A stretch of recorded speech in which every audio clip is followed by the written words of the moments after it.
चलिए इस तो बात करते हैं एक और नई क्वेश्चन के बारे में। इस क्वेश्चन में एग्जामिनर ने कहा अ librarian purchase 60 story books for his library but he found that he could get 4 extra books by spending 336 more and then the all over average price per book would be reduced by 1 rupees.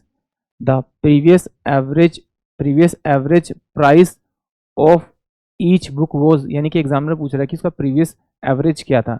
अगर इस question को आपको directly solve करना है तो कैसे करना है, देखिए एग्जामिनर क्या कह रहा है कि 336 रुपीज़ वो खर्च करता है तो उसे 4 एक्स्ट्रा बुक मिलती है।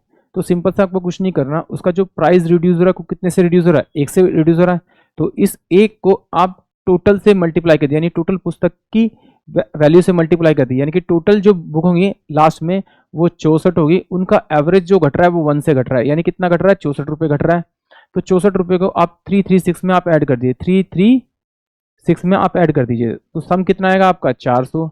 अगर सम आपका 400 आ रहा है तो इसका मतलब है कि वो किसकी वजह से आया, 4 एक्स्ट्रा बुक की वजह से आया। तो इसे आप 4 से डिवाइड कर दीजिए, यानी कि आपको पहले वाला औसत मिल जाएगा, यानी कि ऑप्शन डी जो होगा वो इस क्वेश्चन के लिए करेक्ट होगा। एक बार फिर समझते हैं, यानी कि अगर आपको इसको डायरेक्ट करना है तो एग्जाम में कैसे करना है, सिंपल सा कुछ नहीं करना, औसत कितना घटा है आपका 1 घटा है, तो ये पहले 60 खरीद रहा था, अब 4 बुक और खरीद रहा है, इसकी वजह से औसत कितना घट रहा है, 1 रुपये कम कर रहा है। तो 1 को 64 से मल्टीप्लाई करेंगे तो कितना 64 रुपये कम हो रहा है। इस 64 रुपये को जो 336 जो अमाउंट दे रखा है जिसमें वो 4 बुक दिख रहा है उसमें जोड़ दीजिए, तो टोटल कितना होगा 400।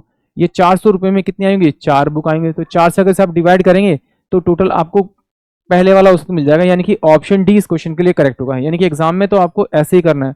अब चलिए इसको एक बार डिटेल समझते हैं कि एक्चुअली में ये हुआ कैसे। मान लेते हैं कि उसका औसत जो था वो एक्स था, तो उसने बुक कितनी खरीदी 60 और एक्स से मल्टीप्लाई तो टोटल अमाउंट खर्च किया। अब वो कह रहा है कि भाई 336 रुपीज और खर्च करता है तो उसका औसत जो है औसत 1 कम हो जाता है, यानी कि टोटल पहले पुस्तक कितनी 60, 4 और खरीदी तो कितना हुआ 64। अगर 64 से डिवाइड करूंगा तो मेरे पास में क्या आ जाएगा, आपके पास में एवरेज आ जाएगा घट के, यानी कि x माइनस का आपका 1 हो जाएगा, औसत जो होगा 1 से कम हो जाएगा। ये जो 336 रुपये जो खर्च किए इसी की वजह से 4 बुकें और खरीदी, यानी कि 4 बुक का प्राइस होगा तो 64 प्लस 60 प्लस का 4 64 से डिवाइड करूंगा तो मेरे पास ये वैल्यू आ जाएगी। तो 60x प्लस का आपका 336 इसकल टू में कितना होगा आपका 64x माइनस का आपका 64।